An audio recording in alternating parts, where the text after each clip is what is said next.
Hi, everyone. This section is going to be about myths behind PCBL.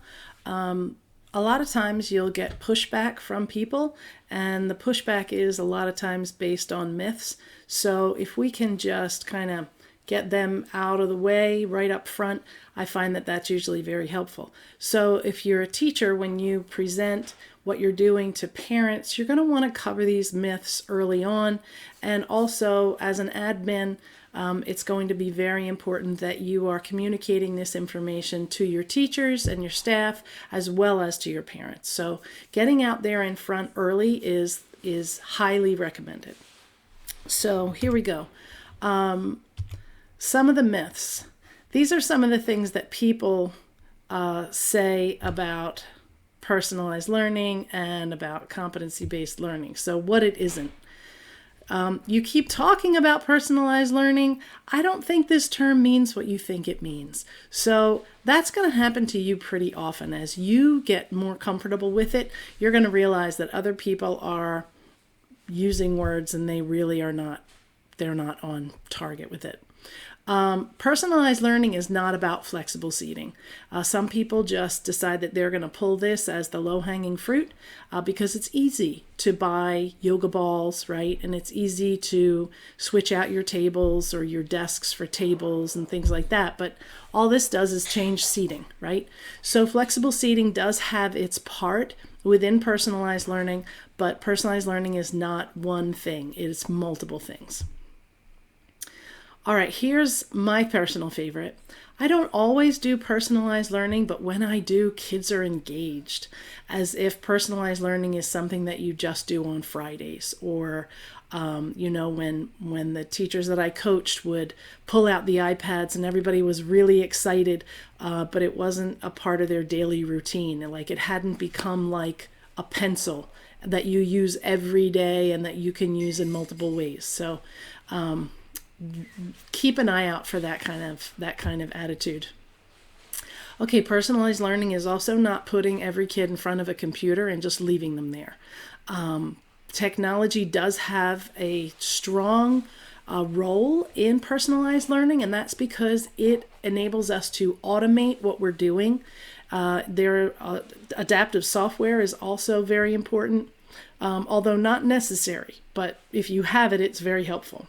So I don't want you to think, and parents will think this, that if you're getting technology and that if you're doing personalized learning, they think that their child is just sitting in front of a monitor all day long. If that's happening in your school, you want to stop right away. So keep that in mind. And then here's the last thing. I've been in classrooms where the teacher, and this picture can be two different things. One is that the teacher is so tired from doing everything that once he gets everybody on the computer, he's ready to pass out at his desk, right? That's not what it is. It's not time for the teacher to grade papers at the desk. It's not time to check emails, and it's not time to pass out.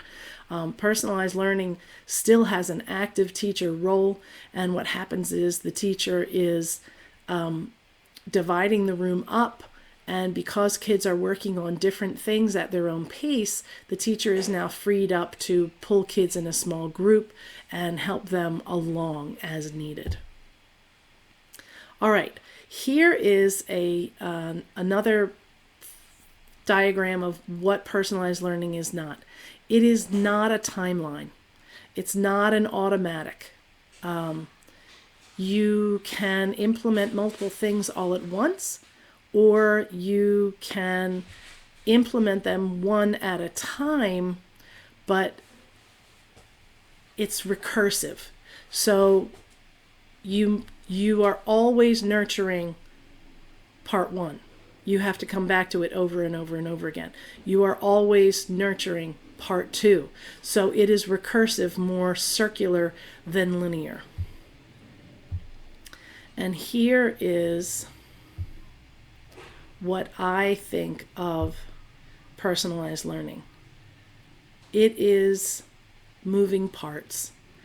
And with this machine, if I took the orange part out, the wheel, then the blue part and the green part are both going to stop.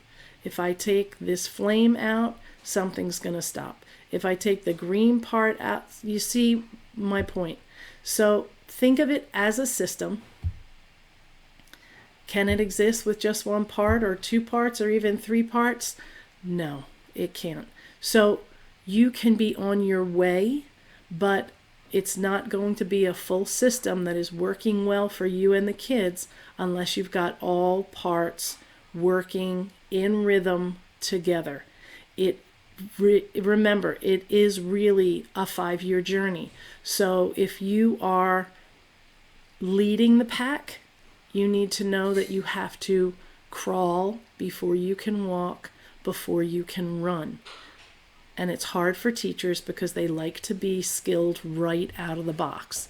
So give yourself some grace, give yourself forgiveness.